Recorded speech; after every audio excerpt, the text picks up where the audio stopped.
Recently যে student management যে সফটওয়্যারটা কাজ করতেছি সেটা আপনাদেরকে যদি দেখাই। তো ফ্রন্ট এন্ডে আমি হচ্ছে এইচটিএমএল আর সিএসএস ব্যবহার করছি, ব্যাক এন্ডে হচ্ছে জাভাস্ক্রিপ্ট ব্যবহার করছি। এখন সফটওয়্যারটা রান করে দেখাই আপনাদেরকে। প্রজেক্টটা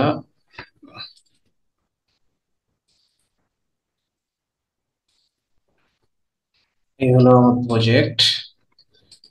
স্টুডেন্টের তথ্য রাখছি, ফর্ম রাখছি। হচ্ছে তিনটে জিনিস, student ID form fill up করি আমি, প্লাস দিলাম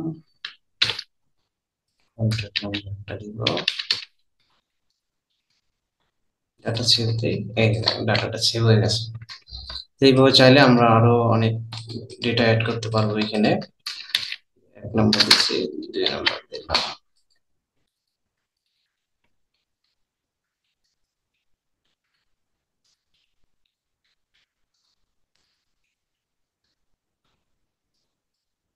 এভাবে আমরা যত ইচ্ছা স্টুডেন্টের ডেটা রাখতে পারবো এই সফটওয়্যারে। এবং এছাড়াও হচ্ছে এখানে অ্যাটেন্ডেন্স ম্যানেজ করা যাবে এবং রিপোর্ট ম্যানেজ করা যাবে। এছাড়াও অন্যান্য ফিচার্স গুলো অ্যাড করব। এটা কাজ চলমান। তো পুরো প্রজেক্টটি আপনাদেরকে আমি দেখাবো কিভাবে কমপ্লিট করলাম আমি। পুরো প্রজেক্টটি চলমান